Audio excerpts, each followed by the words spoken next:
and Mo, Deuce and Mo, Deuce and Mo. They tell you what they know. Do it for Deuce and Mo, Deuce and Mo. Hey. Do it for Deuce and Mo. When it comes to the Kings, it's my favorite show. Do it for Deuce and Mo, Deuce and Mo. Hey. Do it for Deuce and Mo. When it comes to the Kings, big hopes and dreams as we cover our kings. Never cover the kingdom, but we loving our kings. And we covered your prayers as we doing our thing. Big Deuce with the pod, Lil Mo on the screen. Solo or together, still do it for team. Never switch up for $1 or revenue stream. So we always got each other, balance out the beam.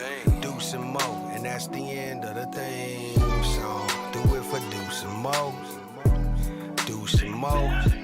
Hey. Yeah. You know what? No.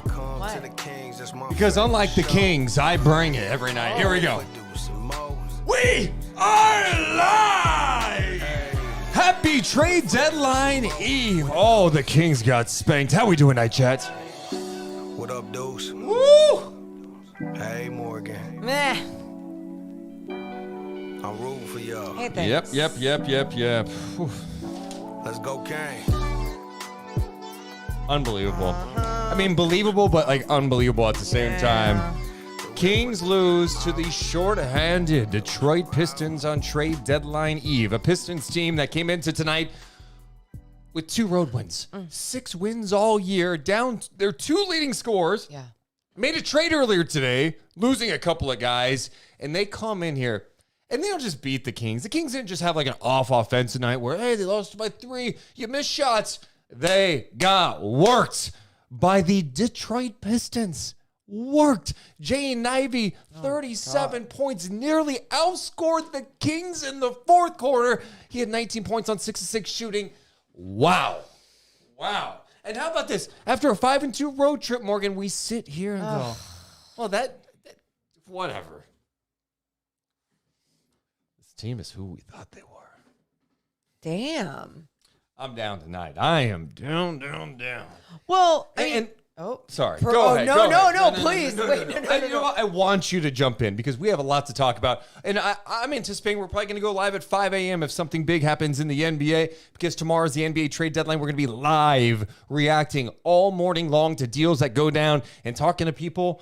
Tonight, it sounds like it may be busier than people anticipate at the NBA trade deadline. We will find out tomorrow. We'll be live for it, so make sure you're locked in here. But first things first, we got to talk about this Kings loss. Morgan, talk to me. Well, really quick, first things first, too, just going off of what you said, because Mark Stein joined the pregame show, and he did say, hey, there might not be any fireworks. And he talked about all the fireworks that with Dame and James Harden and OG and Pascal. And he goes, but I'll tell you this, the Kings have been active. They have been on the phone this entire time, which it's like for Kings fans, you love to hear activity, right? Like, baby, obviously, I need a firework. Come on, make the trade deadline work. Make them move until you're gonna win. You know what? You got to workshop that shit. That's Jesus done. That did not happen. Christ. Oh man, yeah. So of course we go live, win or lose. You never like to talk about a game like this. It's just not fun. It's gross. It's at home. Losing a game like this at home. I mean, losing the game like this in general sucks. Like, remember at Portland?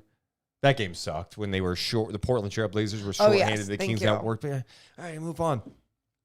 This one is just bad. Because, do you want to start? Let's start it. I do want to give love to people watching us live because you're here right now. Oh, my God. You're the hardcore of hardcore. We appreciate it so much. You. I see the chat popping. Shout out to Ian, who donated $5 saying, not even disappointing anymore, just feels like the norm now. And that's too bad. Appreciate Sam for being here. What's up, Carm, Sean, Manny, Brendan? What's up, Brendan? He liked the freestyle. Shout out to Patrick, your boy, PK Man OG, Joseph Gilbert, White Owl Blunt. What's up, KO? Thanks so much for being here. Bad News Sour Grapes. You guys are the best. And really just quick shout out. happy International Women and Girls in Sports Day.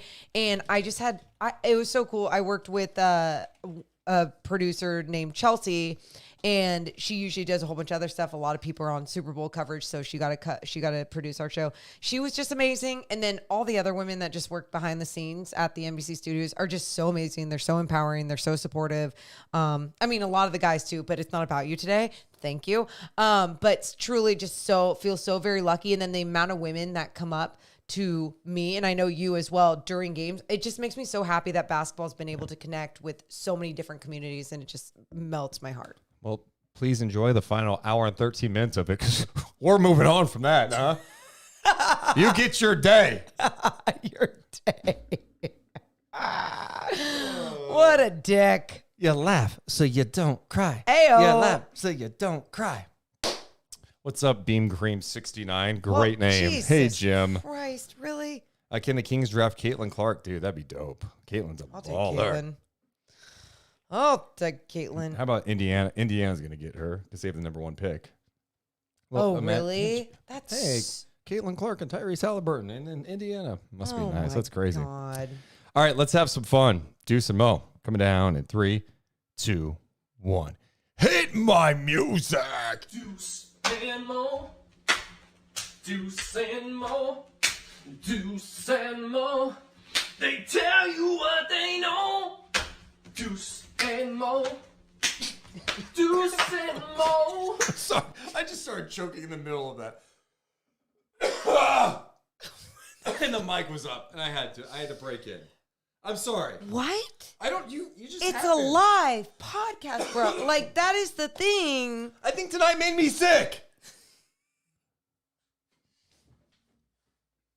Oh, one more shout out. Shout out Will Z's parents. Met them tonight, too. Amazing.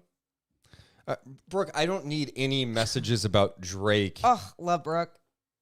You're the best. Drake and D in the same sentence after what we witnessed. Oh, yeah. Leaked out. Whoa. All right. Deuce and Mo. It's really coming down 3, 2, 1. Hit my music. Deuce and Mo, Deuce and Mo, Deuce and Mo. They tell you what they know. Deuce and Mo, Deuce and Mo, Deuce and Mo. The podcast that you know. Hey, welcome into the Deuce and Mo podcast, recording this on a Wednesday night on NBA trade deadline eve. The Kings were back home after a 7-game road trip, a great road trip. They went 5-2, and on the home floor tonight, the Pistons coming to town. They won 6 games all year, 2 on the road. Oh, and they made a trade today, missing a couple of key guys. Oh, and Cade Cunningham and Bogdanovich aren't playing. Easy win for the Kings. No, not so fast. The Sacramento Kings didn't just lose to the Pistons tonight. They got down 15. They came back at the end of the third. Sabonis hitting a 3 at the end of the third quarter to give the Kings the lead. He's dapping up Rousset. The crowd is buzzing after booing. Feeling good. The Kings are going to run away with it, right? Yeah. The Pistons said, no, we're not done.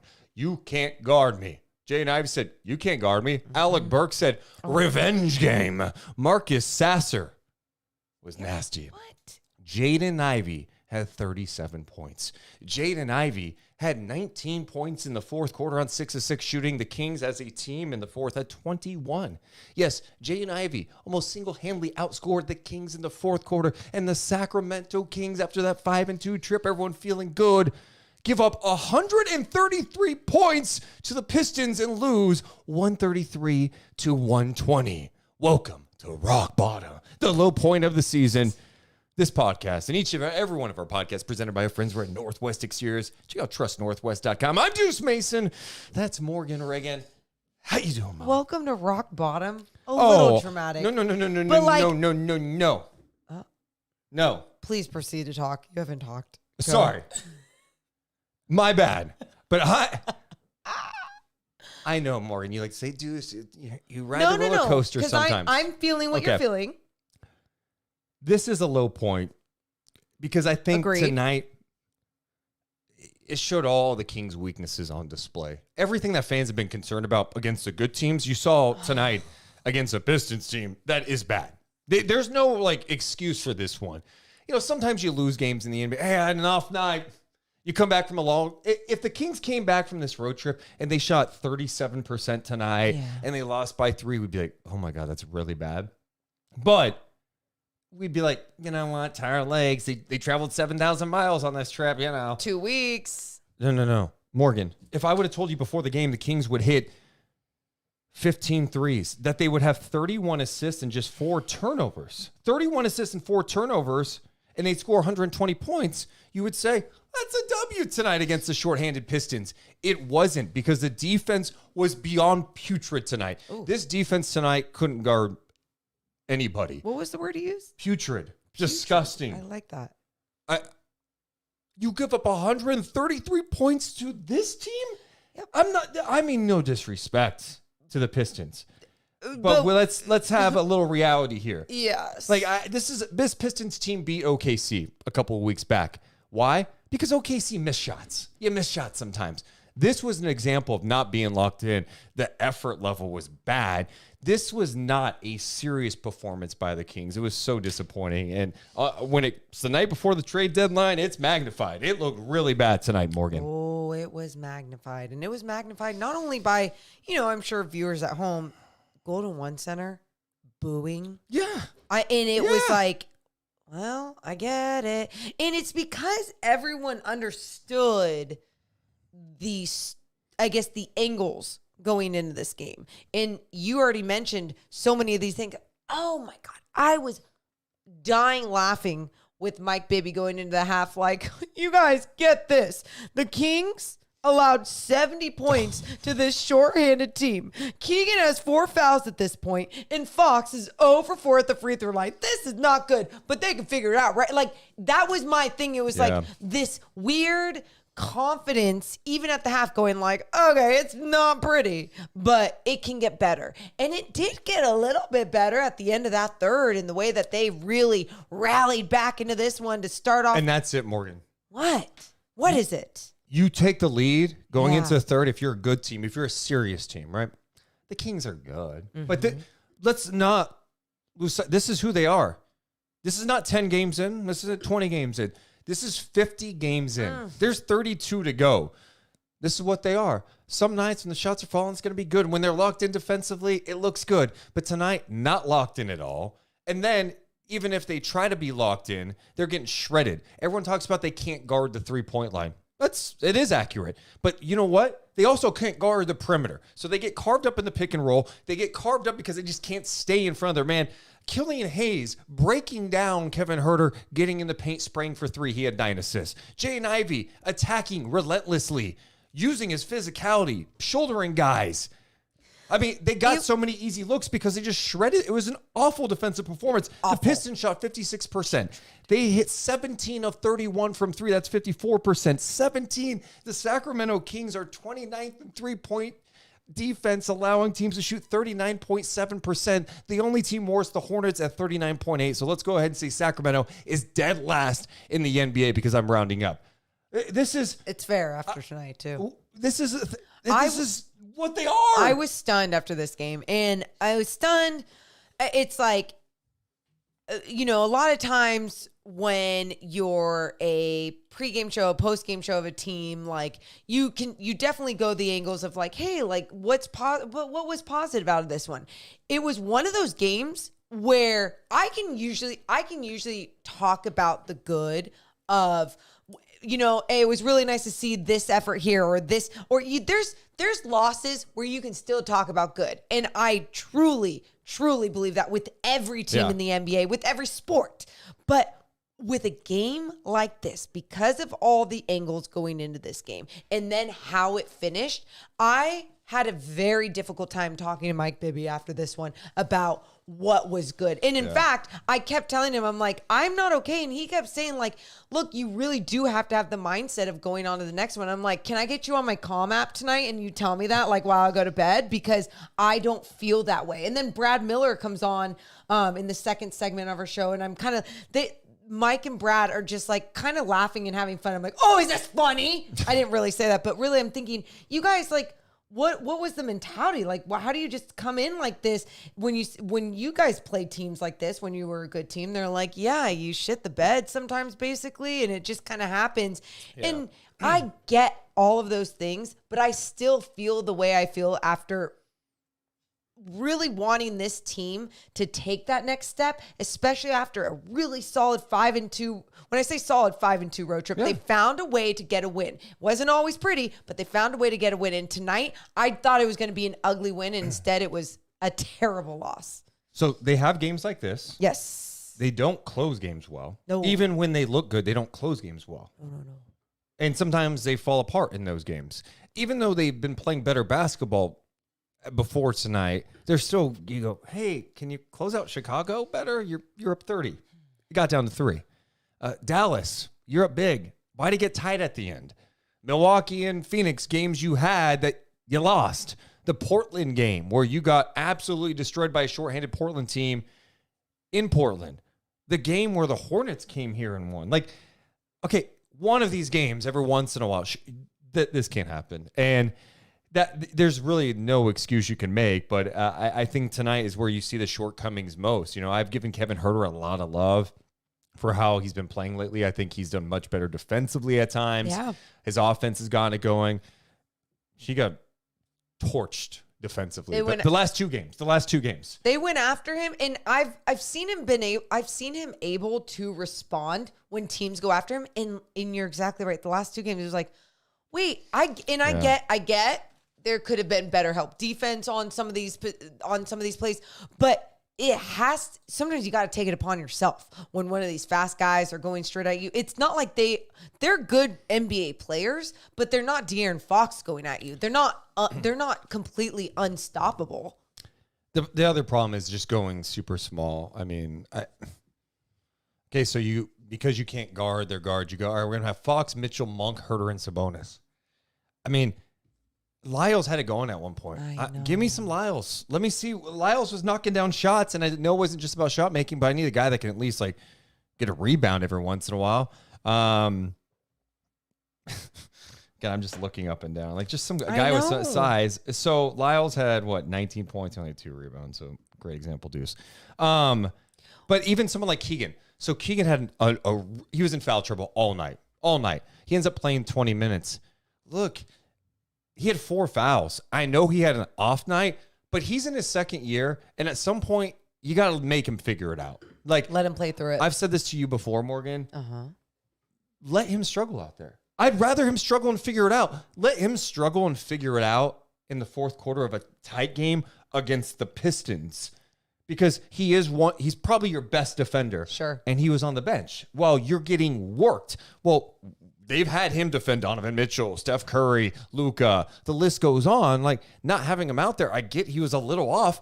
I want him to figure it out. All around tonight, just a beyond disappointing game by the Sacramento Kings. There's no other way to put it. They could not guard the ball. The closeouts were just so bad. They're going under on guys they shouldn't go under. Like, hey, Jaden Ivey's got it going now. I'm not going under on Jaden Ivey. Nope. Like, he's in a rhythm. The guy's knocking down threes. Ivy destroyed him. Killian Hayes, 8 and 9, destroyed them. Duran, 20, 15, and 6.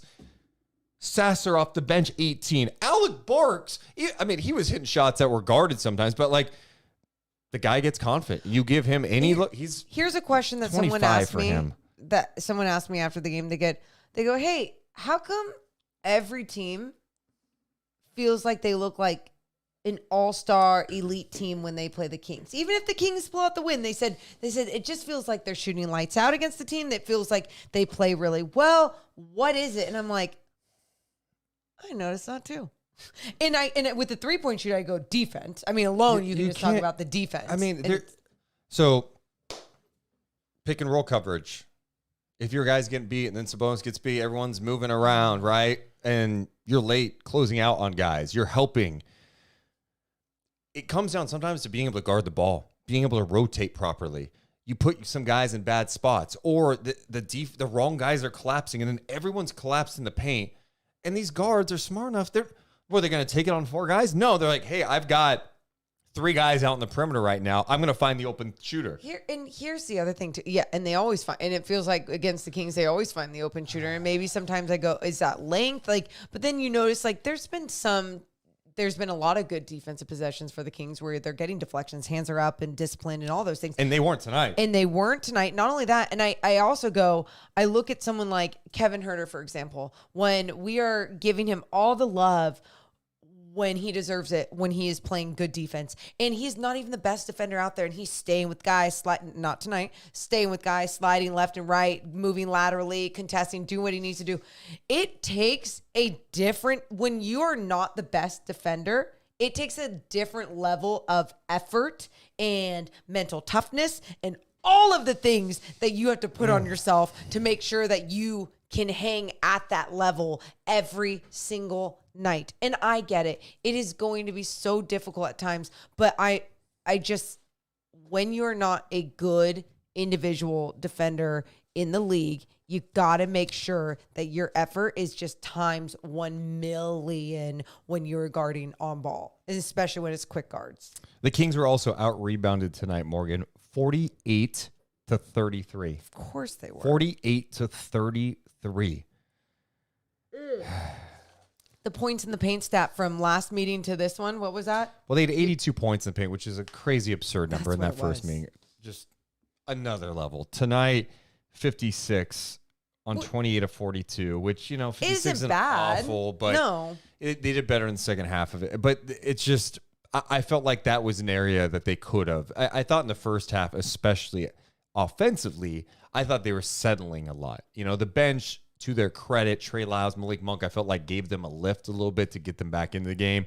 But I thought they weren't playing their game, and I don't know what it is against some of these teams. Like I feel like I'm repeating myself, and I hate repeating myself, but your approach can't change. Like you need to check yourself, and I'm not saying every person on the Kings has that approach. Like I think Sabonis is like the perfect guy. He just approaches the game the same way every game. Mm-hmm. He's playing hard. Paranoid. I don't care if it's the Pistons. I don't care if Cade's out. I don't care if it's Boyan's out. I don't care if they trade 2 guys. Like I'm going, we need this game because on Friday we've got Denver coming to town. And then we have OKC and Phoenix and Denver. Like this, you can't drop home games to the Pistons, and they got destroyed. You can't, but you also can't just play up for those games too. And it felt like that's the thing. At times it didn't feel like, it's not that they weren't playing up. It was the Pistons were playing super up. Okay. It felt like the Pistons were playing at a different level where they didn't even need to be scrappy. They were just playing good basketball. It's not like they had to do all these extra things to be like, we got to stay in it. They were just playing some good basketball in there. And of course, when you're making shots and you're not one of the better teams in the NBA, you're going to fuel some confidence off that. You're going to feel good. But it never ended. And it felt like the Kings weren't stepping up with their physicality and being like, no, you know what? You come back in this paint, you're going to get hurt. Not really hurt, but like you're going to feel it. I'm going to get you so you think twice the next time you want to come into the paint. Just rough. Yeah. Just rough. Yeah. Also did not help. De'Aaron Fox was not good tonight. He had 12 points. I know. On 5 of 14 shooting. 0 for 4 at the free throw line. 0 for 4 at the free throw line. The Kings as a team, 15 of 22 at the line. On the other side, the Pistons also shot 22 free throws. They made all 22. Well done, Pistons. Well done. I have not heard this yet. I would love to hear this. Brendan Nunez, who does a great job covering the Kings for Sacktown Sports, posted a video of Mike Brown, and the caption says, gives some very specific examples of where the Kings had defensive shortcomings in tonight's loss. You want to hear this? I love specifics. I want to hear specifics. We talked about a lot of generalities. Let's hear what he had to say. Alec Burke is hot. He's got the ball on the left wing late in the game. And he's 3 feet behind the three-point line, and Fox closes to him. And Fox closes short. Alec Burke raises up into the shot. Fox contests. Now, everybody would think that that's a great contest, because he was almost hand-to-hand. That's not how we close out to hot guys. we practice. We say we're going to hip hop guys. That means you run, basically put your chest or put your body on their side in a no middle stance. And as he raises up, now you raise up to contest, but you don't get to him. Stop short, hands down. Now he raises up, and then you raise to contest. It's a practice shot. So we have to do, and we worked on that today. We worked on that today. We work on it a lot. And we worked on it today for 5 minutes during the defensive segment. And we don't close out the right way. A lot of their threes came off the pick and roll. Yeah. Whether we blitzed or tried to play our normal coverage, whoever the ball handler was dribbled around Domas, went along the baseline. We had to commit another guy. So now you got 3 guys trying to contain the basketball because he's just getting around us.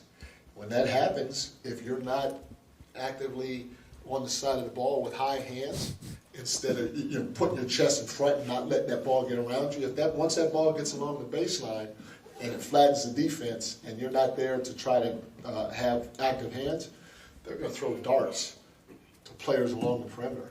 Wow. And now it's a long closeout because you committed the 3rd guy to the ball. Am I Mike Brown? Okay, shut up. Because Play. he went around the pick and roll defense and could have shot a layup if we didn't commit a 3rd guy to the ball. In transition, one time we ran back to the paint, we should have ran to a guy that was open on the wing. So these are things that we practice and we will continue to practice. But at some point, we have to say, you know what, I'm going to do it the right way. And if it doesn't work, I'm going to do it the right way at the highest freaking level. And if it doesn't work, then I'm going to point and say we got to change things up. There's nothing to change up right now because we're not doing our job. We didn't do our job tonight, for sure. Hey, man, Mike Brown. He said it. I mean, dead on. And great breakdown. Love the specifics because those things, like even that mental shift of understanding when someone's hot, even if you're not going to the game and your game plan, like what was Alec Burks shooting coming into this game? Let's see. Just really quick. He was shooting from 3? It was, okay. He was shooting 39% really from good 3-point shooter. Yes. So I mean, already right there then. That's what he does. You should already know that he's a hot player. He's the 20th best 3-point shooter, 3-point percentage of anyone with 240 plus 3-point attempts this year. He is shooting 38% on twos, the worst 2-point percentage of any player with 150 2-point attempts. So he shoots the shit out of the 3. And that's what he does. And if you, obviously in this team, game plans for that, they understand personnel, you have to make sure you are locked in, ready to go with even that right there. And that's exactly what he's saying. He's like, we practice it, we can do it, but then sometimes it's just not happening. You want to hear a little more, Mike Brown? Because I would love Yes. to hear what else he had to say after this one. This is from James Ham over at ESPN 1320. Yeah, Mike, we talked about it before the game, but Yeah. again, the 3-point shooting became like a huge issue in this game. Is there something that you guys need to do structurally to change up some of this? Or is it, again, just a second effort and that type of stuff? The first thing, James, is doing what we do. I mean, there were a couple examples, and I talked to our guys at the end of the game. Alec Burke is hot. He's got the ball on the left wing late in the game. This is the same little clip, I guess. Let me see if there's more to it. Damn it. They're going to throw darts It's the same in clip. transition. But Say it at again. some point, we have to say, you know what? I'm going to do it the right way. And if it doesn't work, I'm going to do it the right way at the highest freaking level. Yep, there you go. And Same- he said same it thing. twice. He actually said it twice in that He presser. said it twice. One other that I know I mentioned this a few minutes ago, but that's where I'm like, hey, give me some length out there. The Kings don't have enough length on the roster. And that's something to me that Thursday, tomorrow, hours from now, it's got to be addressed. It just has to be addressed. Like, I'm not saying it has to be the move that changes the Kings long term, but this team needs more length. One of the guys with length is Keegan Murray. He was not on the bench. I'd like to have that guy out there closing out on some of these guys too, and he's not playing. I get it. He made a defensive mistake in transition. I think Mike Brown, the mistake he was talking about was when Keegan allowed a corner three in transition. Okay, he needs to learn from this, and he's got to be out there in those situations. So that's one example where I'm like, hey, I hear you, Mike. I agree with you. Your points are valid about defensive breakdowns, but I need my best defensive player out on the floor, even if he is kind of struggling. Yeah, like work through it, get through it, figure out what you need to do. It's what's wild to see. I mean, sorry, and even in the chat, I mean, use Kessler. Like if you don't want to go to use Kessler, the guy had good defensive moments on this road trip, and he didn't play tonight. So what's wild to see is against the Cavs. Yeah, they also hot hand. Everyone's red hot. Cavs, good team. You expect it, but even so, they were red effing hot. Okay, and you're right about that. This game was eerily similar in some ways. Yes, to the Cavs game. To the shittiest team but in your mind, it feels so differently, right? Because the Cavs are obviously one of the best teams in the East right now, one of the best teams in the NBA. But it was a similar problem where it's like, God, they've got some ball handlers that are just breaking down the Kings' defense right now. It was Donovan Mitchell, it was Garland. Those guys were just the pick and rolls with Jared Allen. They destroyed the Kings. They were getting paint touches. They were moving the ball. It was the same thing tonight, except instead of Donovan Mitchell, a 5-time All-Star, it's Jay Nivey, let's not get it twisted. It's been a rocky second year for him. He wasn't playing at times. It's been tough. What does a game like this do for his confidence to drop 37 points and absolutely take over in the fourth quarter of a game, 19 points, and go, hey, F you guys drafted Keegan Murray instead of me. Like, I'm sure all that was fueling him a bit tonight, but he stepped up, and it was this. It's very similar to the Cavs game, honestly. Absolutely. And that was kind of my point is like, and I think that's even Mike Brown's point is like, look, understanding how to do this the right way against whatever the personnel is. And especially even if it is the personnel and then the game plan needs to shift because this okay three-point shooting team becomes a really good three-point shooting team. Those in-game adjustments defensively for the Sacramento Kings aren't there. And I get that because they aren't an elite defensive team. But Deuce always shares that stat when they're on the road compared to when they are at home, and their defensive rating is top 10 when they're on the road, and it's bottom 5 when they're at home. It's not good, and it's so weird how far apart it truly is. And it goes, where can you find that balance where every single night, whether you're at home or you're on the road, that you find yourself playing solid defense, not even elite defense, but solid defense. So then we're not talking about this against the Detroit Pistons on a Wednesday night before the NBA trade deadline. I appreciate so many people being here after a loss like this. Yes. I want to get to some of the questions. There's some good ones out there and some good comments. We have like almost 500 people watching us. Can you guys hit the thumbs up and subscribe? Can we get the thumbs up to like 250 by now? Hitting the like button, you're going, well, come on, I'm mad. The Kings lost. Yeah, but don't be mad at us. Hit the thumbs up because all it does is help our channel grow so more and more people see us. We're also going to be live early tomorrow morning. If there's a big trade at 5 a.m., we'll be live to talk about it. But we will be live no matter what for the NBA trade deadline. We're going to talk about that in just a little bit on the podcast. Someone in the chat was mentioning this. I've seen a couple of people mention this, Morgan. What? Like even someone like Keon Ellis. If you're looking for someone that has some length and some size, why not throw someone like that out there in this situation? We mentioned Kessler Edwards, okay? At some point, when you're not stopping anyone, gotta do something. You gotta adjust. You gotta adjust. And I think even tonight would have been, it's like, this is the perfect game for Sasha Vezenkov to come back from his ankle injury. It's against the Detroit Pistons. You can get him back into the rotation. And if you look down the line at Mike Brown and his rotation, and you see him also not going back to JaVale McGee, not going back to any of those other guards that he was going to for quite some time. He tried to keep it back consistent to what he wanted to be with Sasha back in the lineup. But I don't think that, I think on a night like this, it was like, you got to keep searching for answers because the answer wasn't out there. Whatever those lineups were defensively, the answer wasn't there. And not to say that it didn't get them back into the game at times, but it never felt like it had the extra oomph of energy that they needed on the defensive end to stop somebody to get a stop and go. Sam in the chat says the Kings offense was boring. It was motionless and leaned too much on ISO ball. 120 against the Pistons is expected even for mediocre offenses. Yeah, I thought they had very few moments in the game tonight where it felt like, oh, they got it going. Like they were in that third quarter. That's when Monk really was creating even for them. Even at times in the fourth.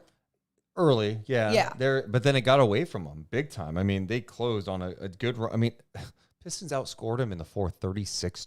Mm-hmm. But, in the end of the third, when they started to click a little bit, Monk was creating, Lyles knocking down shots, Bonus hitting that three in the corner. There were some good moments, but I thought the same thing in the first half. I'm like, yeah, I know they scored 36 in the first, but it was kind of like, are we going to knock that? Are we going to play the right way? Are we going to attack? Are we going to make the extra pass? It became too much of like, all right, come down court. Here's one screen handoff, launch a shot. Hopefully we make it. Yeah, I don't know. I felt like sometimes too, I try and take a step back. I mean, obviously, you guys know I do this every freaking time. I try to take a step back and I go, okay, you're on the road for 2 weeks. Like, I was driving to San Francisco to the NBC studios the whole time the Kings were on the road. And Deuce even had a stretch of it. And Deuce really got to feel it that last week that you had 4 games in a row. And you were like, it's a lot. Sure. It's a lot of driving. It's a lot of going away, like, especially when the Kings are on the road. My point to that being is like when the Kings are on the road for 2 weeks straight, it takes a lot out of a human being. And I know we always say like these people, they get paid, they get all these things. Doesn't mean it doesn't take something out of them. But I guess my only thing is I go, how during the hopeful 9 months or whatever it is during an NBA season, can you figure out a way to lock in so your energy and your mentality shifts into it's just the life. It's just the life. Yeah. I find the balance where I can find it when I am at home to be with my kids, to be here, to do what I can. I get home at 1 a.m. Okay, I get to at least sleep from this. I got a day off yesterday. I get this.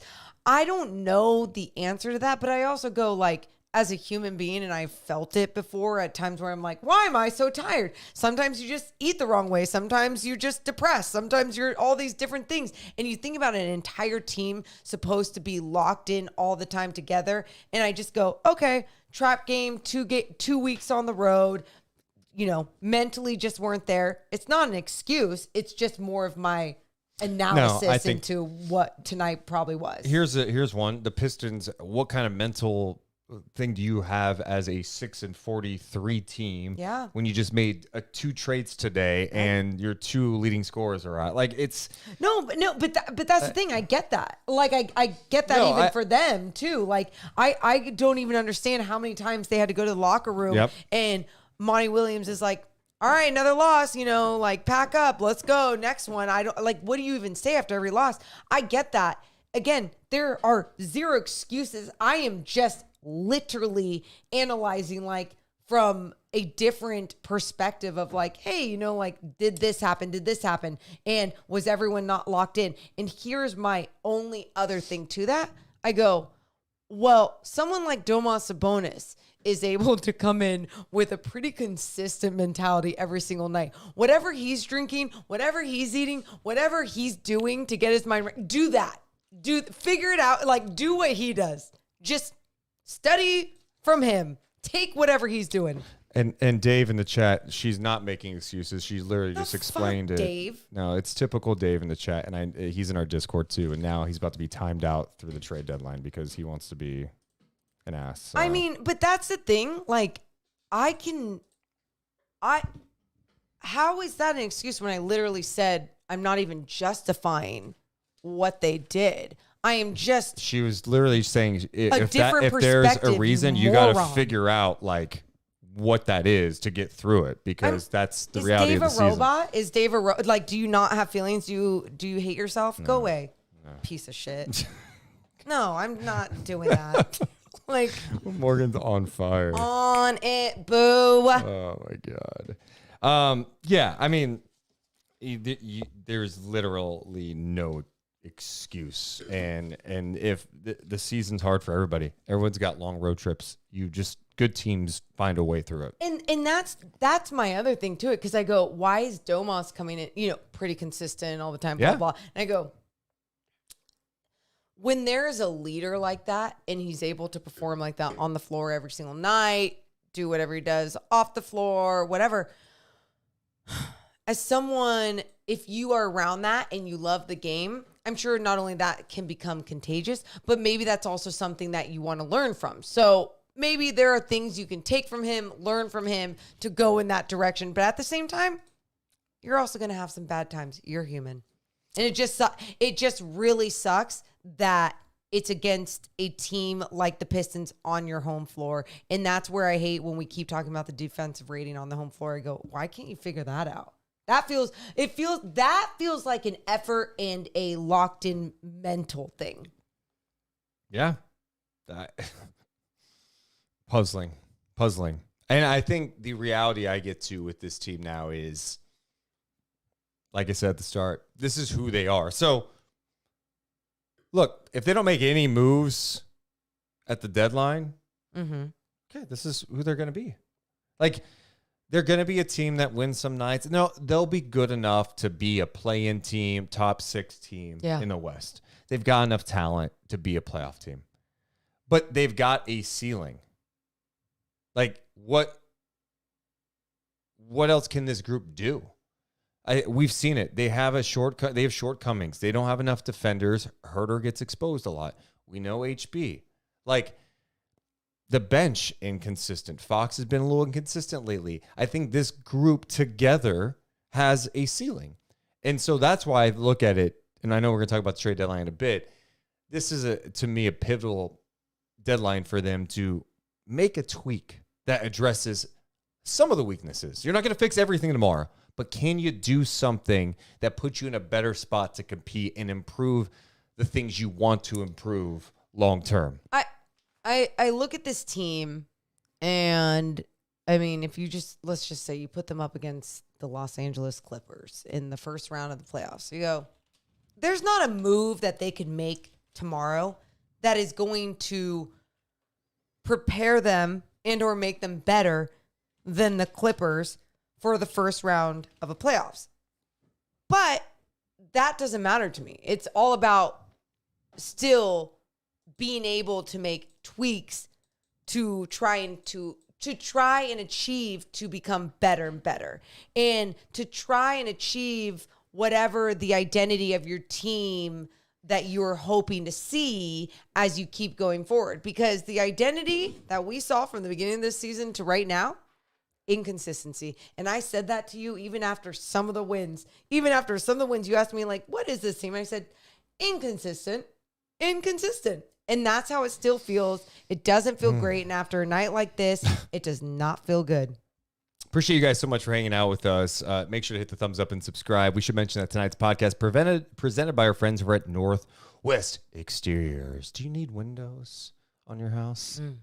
Look at your windows. If like the wind came last week and your house is rattling, you may need new windows. That if used your to house happen. is freezing all the time, Oh my God. or in the summertime it's like hot, even with your AC on, you probably need new windows. So go ahead and go to Northwest Exteriors. They got a showroom in Rancho Cordova. You can check out all the windows. Then the experts come to your house and they will get the job done. They don't subcontract out to some company in Southern California. They do great work, and all their employees have been there for years and years. So get new windows, Morgan. Why wouldn't you get, as Nick would say, why not get new windows? Why not get new windows? And seriously, all you have to do is go get a free quote. I mean, they come out to your home, they give you a free quote, so then you can actually think about it and go, okay, does this make sense financially? Does this make sense for my future? Does this make sense for all the things? And the answer is probably going to be yes. So sorry, you're probably going to get new windows if you get a free quote. So go online. Go to northwestexteriors.com because seriously the best. Trust Northwest. What, I messed it up? Yeah. I did? Try it again. Because they're simply the best. Trust Northwest. Oh, good job. Almost. Appreciate their support, the Deuce and Mo podcast. Trade deadline is coming up tomorrow. And the Kings' next opponent, Friday. Denver Nuggets. Nuggets. The defending champion Defending Nuggets. champions of Nuggets. Yep. Really good. That's tough. They're really That's good. really tough. Kings will play up. They'll get the win. It'll be one of those things. So frustrating. Yeah. But here, you know what is sad too? This season, I've been like, after a game like this, I could be more talked into, hey, if they lost to the Nuggets but they played well, I'd be good. Nah. Screw that shit. No. I'm like, I'm already at a different level. Like, I need that win on Friday. The only way to make me feel better about this loss is if the Kings win like 3 of the next 4. And that's against Denver twice, OKC, and Phoenix. Yeah. And play great in like the loss. That's the only way. The only way. Yeah. So again, I think when you look at the whole situation tonight and how you can really analyze the loss, it's just tough, stunned. I felt all the different emotions. It was not fun talking about after the game, but Mike Bibby and Brad Miller just as former players just kept saying, "Oh, you move on." Oh, and I'm like, that's coming from 2 guys that played a lot of good professional basketball. And I even said this. I was like, it's not easy for you to just say that to fans or to me that covers the team. Like, it's just not easy hearing that. But again, there's only so many people that have played professional basketball in their life that actually know and have went through it and experienced it and know what it is like. Sure. But that's a typical player. We got to focus on the next one. No, it felt different. Like, Matt Barnes has said that to me before, like, hey, you just got to focus on the next. I'm like, I get it, Matt. Like, forget about it, whatever. But, like, these two, the way that they were laughing back and forth to each other, Mike Bibby and Brad Miller, it was like, yeah, that's obviously what we did every single time. It was like, we just did what we had to do and we played on. And I was like, God, sometimes I just don't get it, but I've never been an NBA player. The Kings are now 29 and 21 on the season. The record looks like, hey, it's a solid record, right? Similar to last year. It does feel different. We've mentioned that multiple times.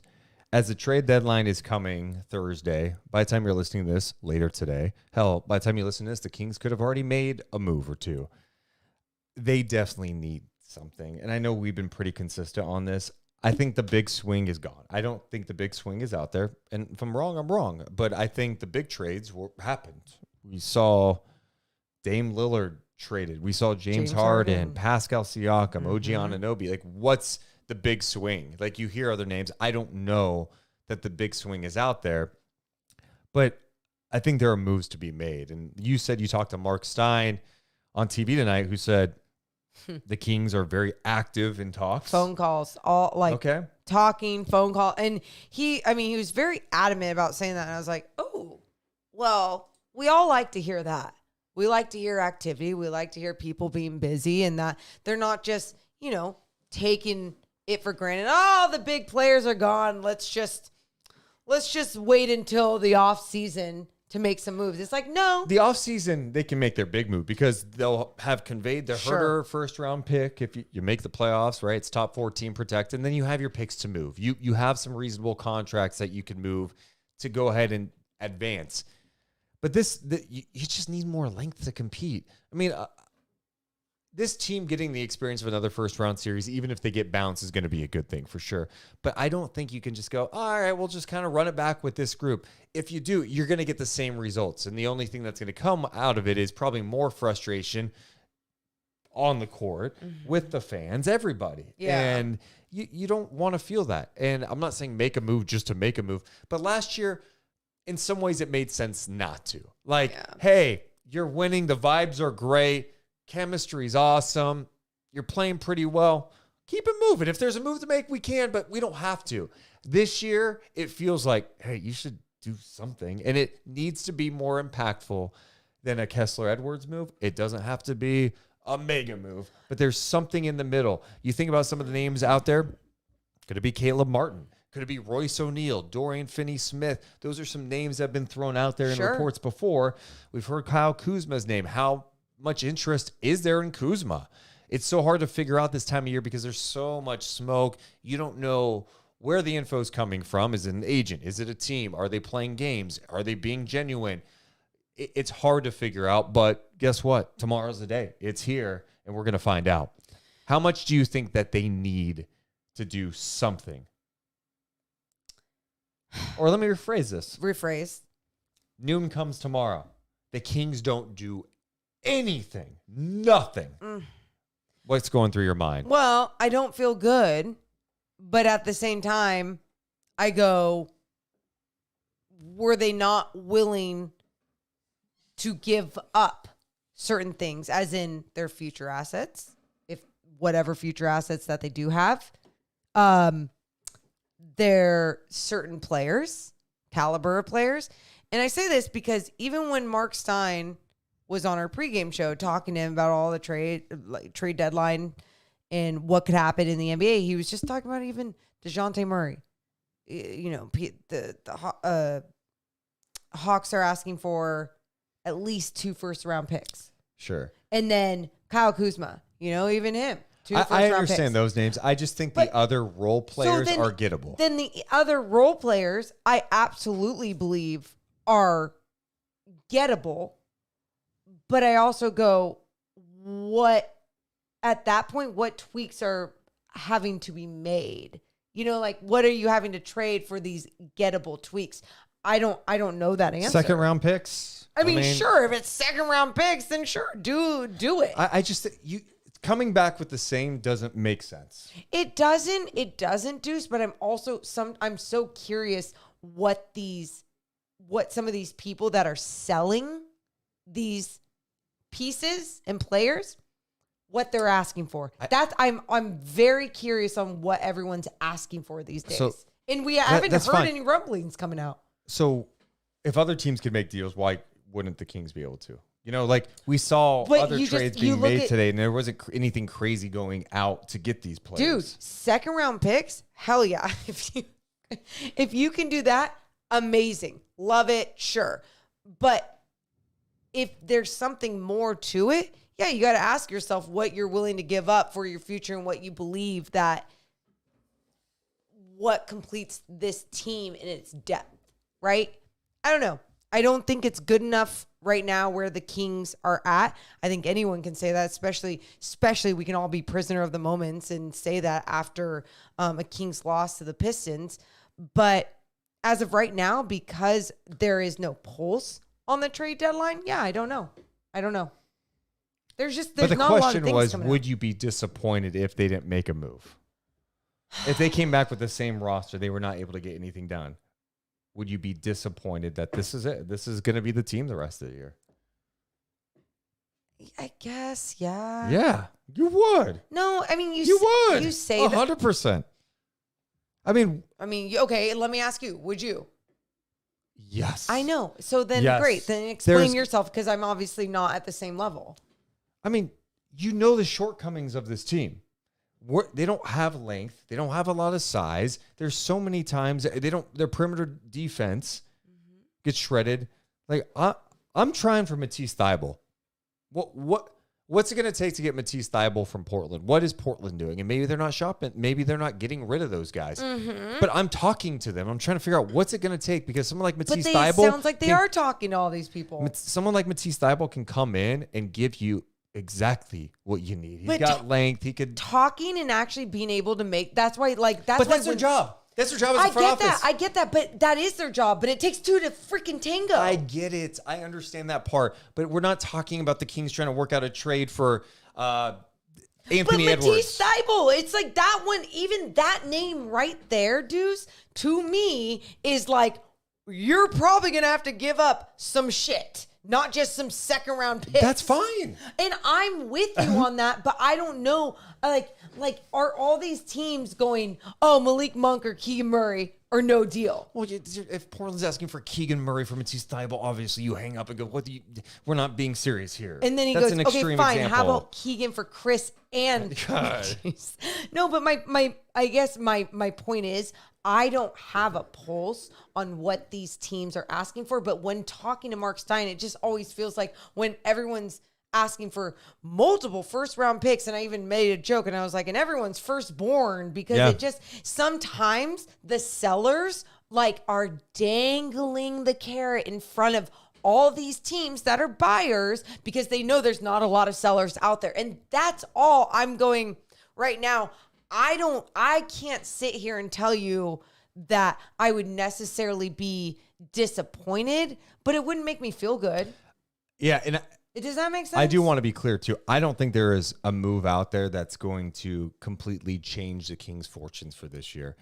I think it's going to be tough for them to win a first round series, depending on the matchup. A lot of things can change, but that top four looks pretty tough. But it's not impossible.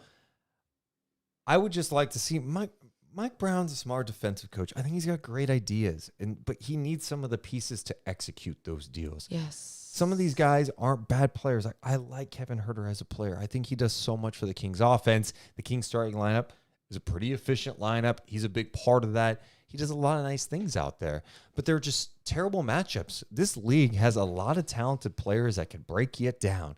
In this game, let's not complicate it. If you can get by your man, it puts defenses in a tough spot. And so, if you can improve by adding an additional perimeter defender, that would go a long way. That could change things this year. It doesn't mean it's going to propel you into championship contention, but I don't need that. I'm not one of these people that's like, oh my God, they made the first round last year. They have to get to the conference finals. Right. I understand it. You have to be patient here. You can't be crazy and mess up your cap or mess up your future assets. But you got to gamble a little bit. And you know what I get sick of in this league? Too many of these GMs are trying to win trades. Don't stop trying to win trades.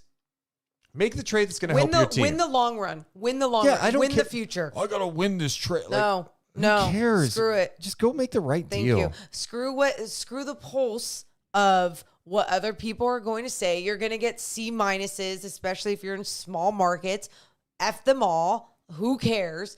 But and I get every time that you say a wing defender, I always think of Matisse Thybulle, and I go, what a great tweak that would be. That is not ultimately going to be the tweak that puts you on top of the LA Clippers and sends you to the second round. But I sure would love to have that guy in that series. But that is exactly it. That is the type of splash move I would love to see. If it was like a Kuz, if it was like a Thybulle. But I also understand, if these teams aren't selling, which screw them anyway.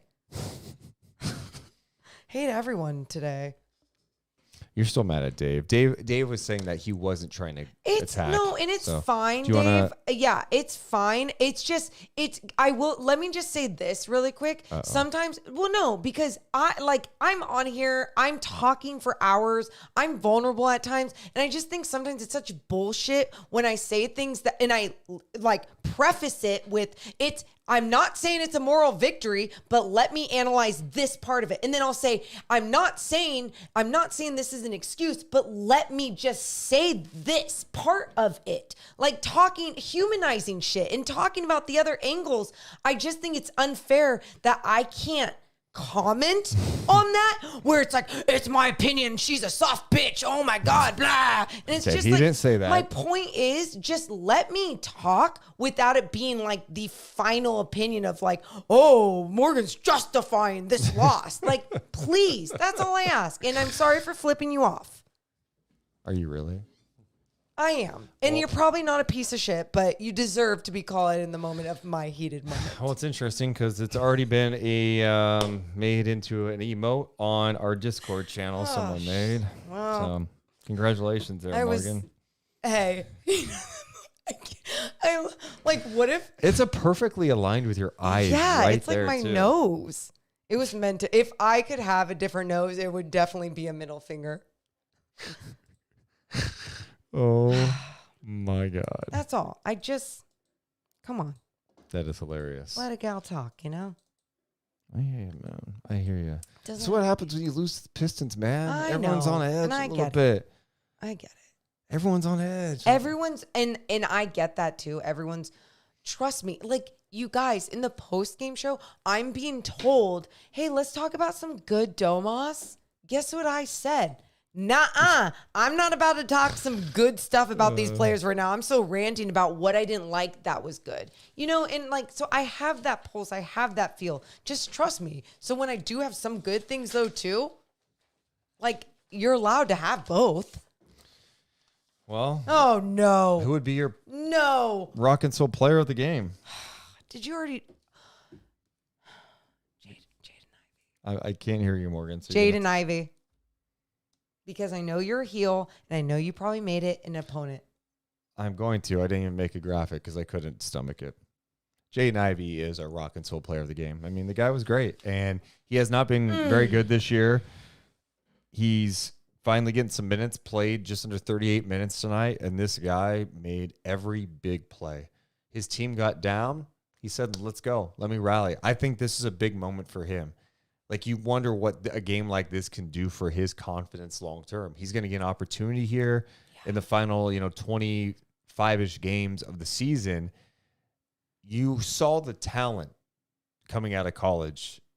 Defensively, there are issues with him, but Monty Williams has been really hard on him. Monty Williams has gotten criticized for how he's kind of handled Jade and Ivy. I'm sure it hasn't been easy on Jade and Ivy. Tonight, he stepped up on the road against a team that was just coming off a 5-2 road trip. 37 points. He was breaking down the Kings defense. He was playing physical at the rim. Yep. He was hitting threes left and right. He ends up with 37 points, 7 assists, 13 of 23 shooting. He was 5 of 7 from 3, made all 6 of his free throws. 19 points in the fourth quarter for the Pistons. He's a rock and soul player of the game. It wasn't a fluky good game for him. It was like it was forceful. There was a chip on his shoulder. He played dominant. I know the other night when we were talking about the Cavs and we're like, oh shit, Donovan Mitchell, that was fun almost because it was so good. So like it was not fun watching Jaden Ivey go off. Good for him. Happy for him. Really sucks it's against the Sacramento Kings. And it ended up being the 7th win of the season for the Detroit Pistons. And now people will go back in history and go, where were some of those wins against for the Pistons? Yep. And it's like, there's another one. So his first 28 games of the season, he was averaging just under 13 points a game, 45% shooting, 31% from 3. In his last 17 games coming into tonight, just under 18 points a game. The shooting's improved big time, 37% from 3, up for 31% from 3. So he's starting to play some good basketball. He has now started the last 23 games after coming off the bench in 16 of the first 22 games. So for a young player like him, pretty impactful night. Check out Rock and Soul Diner in Sacramento, just 6 blocks from Golden One Center. We're actually going to go there tomorrow morning to pick up some food for NBA trade deadline for our stream. We're going to have a whole bunch of Rock and Soul here because we got to eat. Nom. Don't. Chat, help us out. Our Sharif Jewelers moment of the game. I know mine. And chat, help us out. But I'm going to say mine. Let me know if you agree. And because it was, you know what? Screw it. I don't care. I want a fun moment. I'm going to have a fun moment. It's a positive moment. I don't give a shit. Domas, corner 3, end of the third. It was great. I loved the crowd's energy. It was so into it. We don't have to talk about how the way the game ended. Right now, we're just talking about a moment in time. Because that is what Sharif Jewelers provides. A moment in time. They lost the Pistons 133 to 120. Morgan wants to put Domas corner 3, end of the third. That gave the Kings the lead going into the fourth. We should mention another play that was awesome tonight. Fox steal, Mitchell lobs it to Monk. That was going to be my other moment. If they won, those were going to be the 2 moments. But now, because they lost, forget about them. Did it even happen? I don't know. I'm going to put that. I'll put your Domas one on there, but I'm also dropping Jaden Ivey with 19 of his 37 in the fourth. Kings outscored 36-21. Short-handed Pistons We have to write that down too. Wait, and you text me. Oh, yep. Ivy was 6 for 6 from the field in the fourth as well. 6 of 6. 6. What did I say? Yeah, no, I was repeating it. 6 of 6. I mean, he was perfect. Literally perfect fourth quarter. Congratulations, Jaden Ivey. Sharif Jewelers, moment of the game. You. He was good. Yeah, Alec Burks was good. There's a lot of good for the Pistons tonight. And you know what? This is going to sound like Mike Brown sometimes after games. Give them credit. I do give the Pistons a lot of credit. To come into a game 6-43 with 2 road wins and then come in and go, we're not folding. Like, I 100% at the end of the third was like, there you go, Kings. Yep. We're going to have a lot of bad to talk about in this game, but okay, good. They got the lead. They're not going to look back. Yep. They did not stop coming at the Kings, and give them so much credit for not folding and then running away from the Kings. It's, I know there's professional athletes that talk about momentum and momentum isn't real, all these different things. I believed that the momentum from the third quarter for the Kings was going to continue into the fourth. And I like you said, you got to give a lot of credit to that Pistons team and them being like, nope, we're not slowing down either. So have fun with this. Frustrating. You want to update a look at the standings after tonight? No. You're going to get it. Kings entering tonight, they were in the 5th spot. With the loss, they dropped to 7. No. 7. They are now a half game behind the Pelicans, who beat the Clippers tonight. So the Kings dropped from 5 to 7. They are a game and a half ahead of Dallas, and they are 3 games ahead of the Lakers, 4 games ahead of the Jazz, who are in 10th, and 5 games ahead of the Golden State Warriors, who are on the outside looking in. So the top 4 right now are so tight. Mm-hmm. LA came in. The Clippers were the number 1 seed at the start of the night. They lost. They fell to 4. Crazy. Crazy. It just, annoying looking at that. But there you go. That's what it's going to be. It feels like all the way to the end. All the way to the end. Assuming that all these teams stay as healthy as they can be. Think about it. I say as healthy as they can be. You had a team in the Pistons without Cade, without Boyan. Yeah. Crush the Kings. All right, Morgan, we're going to have a busy day tomorrow. We're going to be streaming pretty much the entire morning day. Yeah. NBA trade deadlines at noon Pacific time. Want to get some final thoughts? Final thoughts. There's so much on my mind because I'm like, the game, trade deadline. Look, NBA trade deadline, I think, is exactly what you kind of said the other day. And it's this energy and optimism behind change leading you into a new direction of success. Like, that is the goal of these trades. And I hope for the Kings that they can continue to tweak and make a path to just positive change. And if that means the slightest trades to some of the biggest, I'm with you. I would love some activity tomorrow. Give me some action. My final thought, bring it on. The NBA trade deadline. A chance for people to take a next step. Let's see it happen.